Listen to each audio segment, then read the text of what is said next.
इज्जत करने का नाम है इस्लाम, शांति का पैगाम है इस्लाम, मोहब्बत का पैगाम है इस्लाम, कुर्बानी का नाम है इस्लाम, इंसानियत को जिंदा करने का नाम है इस्लाम।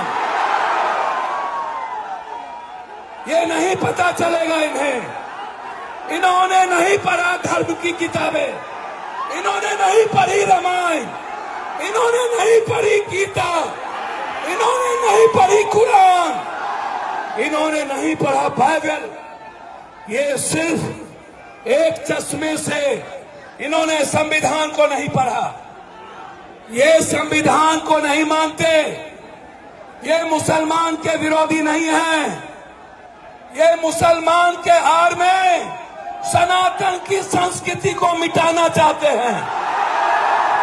ये मुसलमान के नाम में दलित आदिवासी के अधिकार को छीनना चाहते हैं। कहीं पे निगाहें, कहीं पे निशाना, ये मुसलमान का कुछ नहीं बिगाड़ सकते। जिसका इतिहास हजरत हुसैन का हो,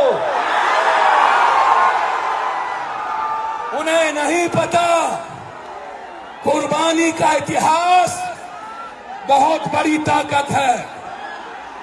याद रखना, वो लोग जो लोग नहीं जानते, ये हिंदू राष्ट्र की बात नहीं है। पूरी दुनिया सिर्फ संविधान को मानते। भैया थोड़ा सा शांत, ये जमात कुछ नहीं है यहाँ आगे, इससे 3 गुना पूरे पटना फटा हुआ है। मोदी जी, मेरा भी आप क्या, जब हिटलर नहीं रहे तो आप कैसे रहोगे? कोई नहीं बचा है इस मुल्क में, सिर्फ मोहब्बत बचेगी। इस मुल्क में सिर्फ सच्चाई बचेगा, और जिसके हाथ में भारत का झंडा और एक हाथ में गीता कुरान होगा और एक हाथ में संविधान होगा, वही इस मुल्क को चलाएगा। आप मत सोचिए, आप तो मरने वाले कौम हैं। मोदी को नहीं पता, जो मोहम्मद साहब को मानते हैं, इस्लाम को, वो दुनिया में किसी से नहीं डरते। जो रियल में गीता की बात करता है, इन्हें शांति का पैगाम नहीं पता। अरे मोदी जी, ताकत उस हाथ में है। जब प्रियंका गांधी ने फिलिस्तीन के सवाल पर झोला लगा करके हिंदुस्तान के उस पार्लियामेंट जाता है और कहता है सेव इंसानियत, सेव ह्यूमनिज्म, सेव ह्यूमनिटी, उसमें ताकत है। आवाज देते हैं वो लोग, जो लोग डरते हैं विचारों का नाम लेने से, जो लोग डर जाते हैं सियासत के कुर्सी के कारण, वो मुसलमान से और इस्लाम से मोहब्बत नहीं कर सकता। भैया आप बिल्कुल मत घबराइए। 243 सांसद वक्फ बिल के सपोर्ट में वोट दिया है। जिस मुल्क में 243 सांसद वक्फ के साथ खड़ा हो, उस वक्फ बिल को कोई इस धरती पर जितनी ताकत लगा लेना हो लो लगा लो। जब तक सुप्रीम कोर्ट और लोकसभा है, मेरे वक्फ को कोई छू भी नहीं सकता।